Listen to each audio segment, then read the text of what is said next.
Welcome back to The Watch. It's been a couple of days. How you doing, Nathan? Good. I've recovered from the indie review now. Mm-hmm. It was a good one.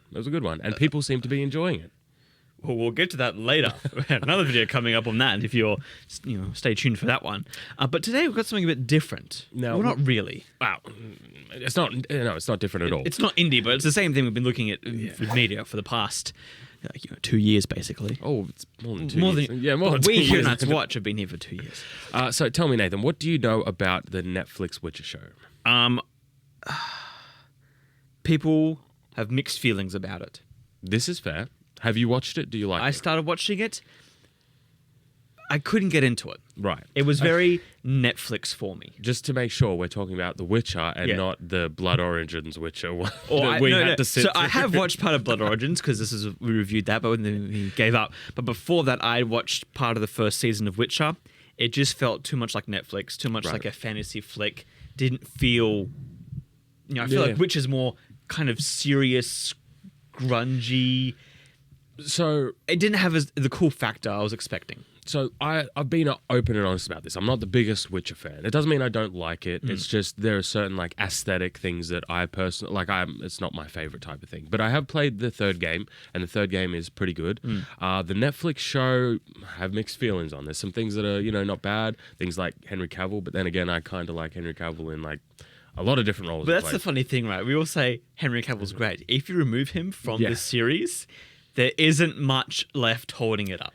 Well, they did that, and they did that a while ago. I'm pretty sure we would have covered. We would have definitely covered. Everyone knows about it. I can't remember. But they have come out because the third season is currently premiering, which I want to talk about quickly because they've done something interesting with that. Mm-hmm. Now, do you remember a conversation? Well, many conversations that me and Shad have about binging versus weekly type releases. Yes. Yeah, and I always say, well, Netflix binges things, and this is something that I laud them for this. Not much else, but I laud them for that. Yes. They've released this one as a two-parter. So you have the first 5 episodes, which are currently available, and then the last 4 episodes of season 3 at a later point. Yes. I hate them for this. I hate this sort of release. Do you think they're doing it because they know the ending, everyone's going to be mad, and they think that if they stagnate it, at least they'll have more people watching the season? No. I don't. I think they've just done it because there have been some other shows where they've done this as well. I remember they did this with Lucifer, if memory serves. They cut it into different halves, but the halves of those seasons, for a little bit of context, were like a full season in themselves. Yeah. So it made sort of sense. With this one, I feel like they just... Because you can tell what's happened here. I don't think it matters whether they release it as a part, like in 2 parts, or they release it all at once. We're going to get into it today's story. Basically, The Witcher Netflix Season 3 is doing not very good. Well, not very good is an interesting way of putting it. So first off, it's not. It was only released, I think, last week. And here we have an article from Forbes, and they are talking about how The Witcher is no longer the number 1 spot. Like, how they have their ranking? The top 10 rankings, the week or month or whatever. Yeah. So now The Witcher has been dethroned by Tom Segura's Sledgehammer, a 1-hour comedy special. That's insane to me. Comedy specials do well. They do well. They do. But to dethrone something like The Witcher, it's I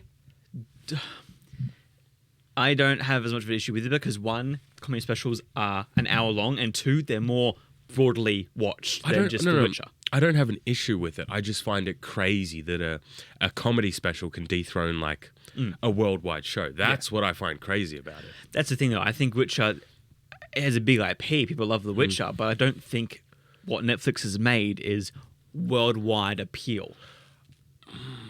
Season 1 definitely was. It was pretty big, Season 1. Season 2 was a little bit less because there were some things that people didn't like about it.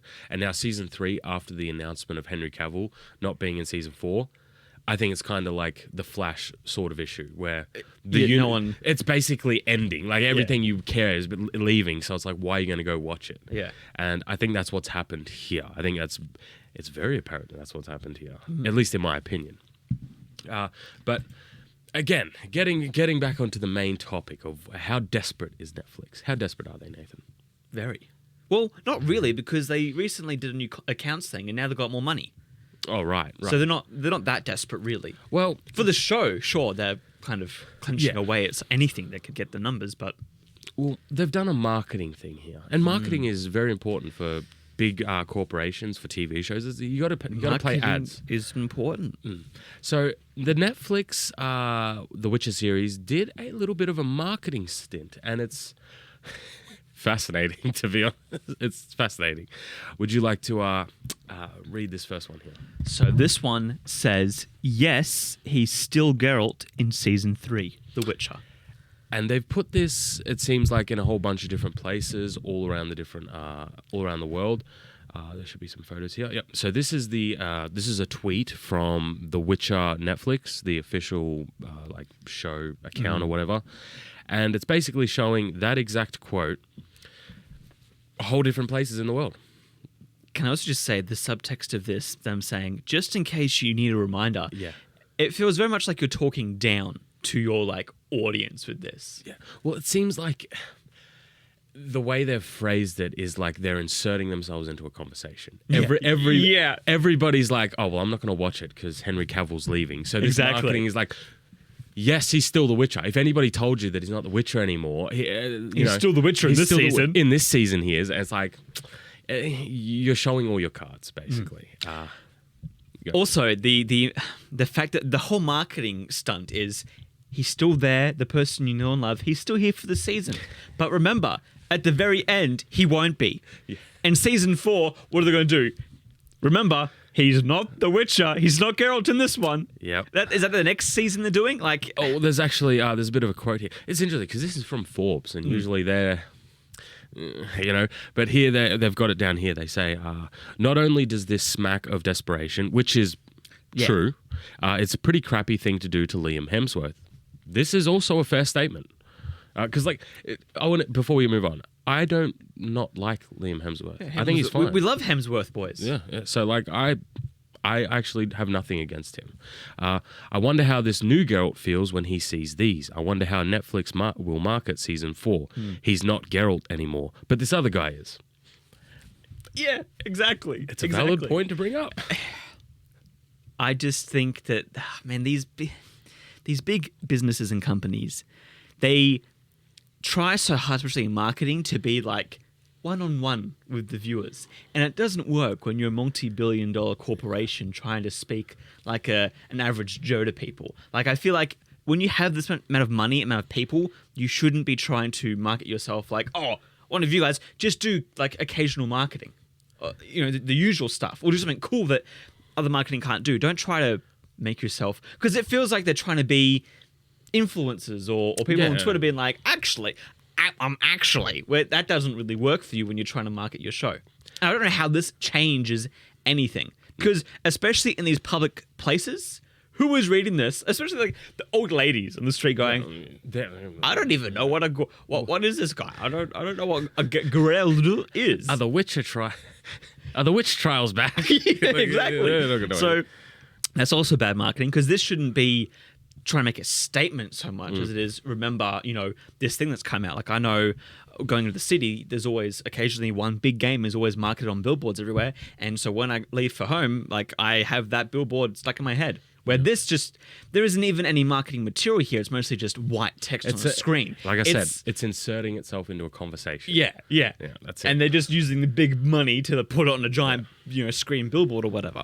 Something to remember is that Henry Cavill was fired from The Witcher by all accounts because they were changing things in the law and he wasn't happy. He was with that. that's not what Geralt will do. That's not how it all works. We killed Roach. Why does that matter? It's a horse. And it's he likes his horse. Yeah. This all is a problem of their own making. Yeah. I don't know why they felt the need. Imagine firing Henry Cavill. I'm looking at you, Netflix and DC. I'm looking at both of you and going, yeah, this is going to go over well.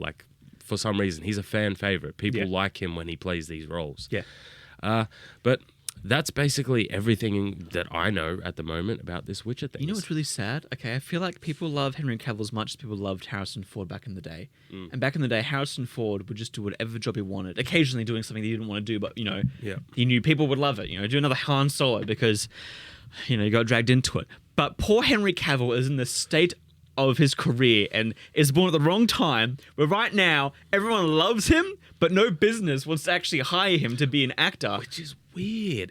I'm sorry. There has to be something that is... You would think Marvel would come pick him up. Yeah. Or like HBO would be like, hey, do you want to come work on Game of Thrones or something? Like, no one's... They're dropping him and not picking him up. Yeah, he left The Witcher, he left DC, and nobody's saying, oh, we want to get rid of him. People are like, no, we want him. Bring him back. What are you doing? So I don't know what's going on. I just don't know what's going on. Obviously, it's because he talks against the writers, and obviously he's much more of a fan and nerd to stuff. Because you've seen on, like, especially with The Witcher, those people are toxic in terms of, we don't like the source material, we're going to do our own thing. But he's the star of the show. So, like, getting rid of the star of the show for some random writer, I'm sorry. This is, I think, another conversation that goes into, like, especially when it comes to movie sets and stuff. For the longest time, I feel like people, like the crew, have always felt salty with the stars because they're like, "Oh, you know, I helped make the movie." But the thing they forget to realize is that without that star, your production is like undervalued so much. Yeah. And so I reckon this is, you know, that mentality of like equal rights and stuff for everyone. Which, you know, fair enough if you want to get paid or whatever. But you got to remember that like these celebrities and stars, these actors, are in the spotlight because of what they do. And once you kick them out, you're going to realize all your production is lost because of it. And I think season 4, I mean, even if they get to a season 4, like they'll get a season 4. They will definitely get a season 4. But season 3 has not gone well. I'm pretty sure it's like one of the lowest, like Metacritic, like rated ones so far. So they're already off to a terrible start. Next season, I doubt it's going to get any better, to be honest. I reckon it'll get so much worse because they don't have Henry Cavill like pushing back against anything. So it'll be like around season 5, if that's when it'll get cancelled or renewed or something like that. But that's basically everything on the current Witcher stuff. You know, are you going to watch season 3? I'm not, because I'm not going on principle, because they didn't release the whole season. I want to binge it. Right, binge the whole thing. Yeah, and they have deprived me. The only time I haven't been able to binge something on Netflix is with the last Stranger Things, and they had a good reason. They hadn't finished it yet. They were still working on it. And so they're like... just release it when... No, because they're like, we have 3 more days, okay? And plus, these episodes are like 2-3 hours long, and they're like 5 of them. Okay, yeah, and so they're like, all right, we're releasing all these ones that are done, and in a week's time, we'll release the last 2 because we're still working on them, which I'm like, fair. That's fair. That is fair. But, yeah, aside from that, I just feel... There's so many fires these companies make themselves and try to put them out. But I feel like they get confused between water and more gasoline. Like, this is just a bucket for, like, this will put it out, and then obviously not. Yeah. Well, they reap what they sow, basically. I mean, I ain't going to shed a tear because I'm sick of these sorts of things, Nathan. Yeah, me too. Just want good shows, please. Yes. But thanks for watching, guys. We hope you enjoyed. And as always, would you like to take us out? Stay on watch.